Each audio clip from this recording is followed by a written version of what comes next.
বলেছি আপনাদের ছেলে মেয়েরা প্রেম করে বিয়ে দেবেন না। তাতে কি কেউ সুখী হয়েছে? না, সুখী হতে পারবে না। বিবাহ হচ্ছে একটা পবিত্র জিনিস, আর সেই বিয়ে হবে কিনা রেজিস্ট্রি অফিসে গিয়ে পবিত্রতা নষ্ট করা হচ্ছে না। আপনাদের কাছে আমার একটাই দাবি, আপনারা সময় থাকতে একটু সাবধান হন। আপনাদের ছেলে মেয়েদের প্রেম করার সুযোগ করে দেবেন না। এই এই কামাল হচ্ছে তো, চালিয়ে যাও চালিয়ে যাও। আর যে কথা বলছিলাম,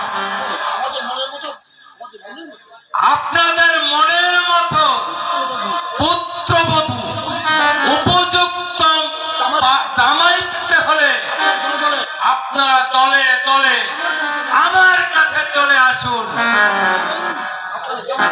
আপনারা যেমনটি চাইবেন ঠিক তেমনটি পাবেন।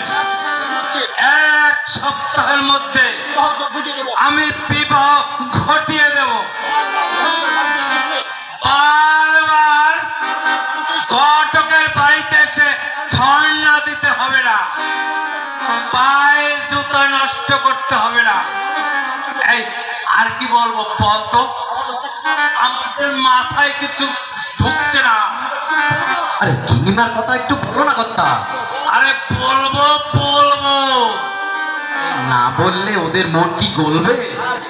হ্যাঁ ঠিক বলেছি।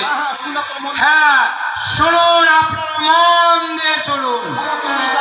ক্ষমা সুন্দরীকে আমি অগ্নি সাক্ষী করে বিয়ে করেছিলাম, কিন্তু রাগ করে না সে একেবারে বাপের বাড়ি চলে গেছে। তার কারণ তার ওই মুকর মকর বালা করিয়ে দিতে পারিনি।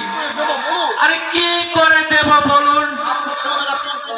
আপনাদের ছেলে মেয়েরা প্রেম করে বিয়ে করছে, আর বিয়ে করে পয়সা পকেটে আসবে কি করে? ও কর্তা কর্তা, একজন লোক এদিকে আসছে যে বুঝু আছে। এই চল তো এখন যাই। এই আসুন স্যার, আসুন আসুন আসুন।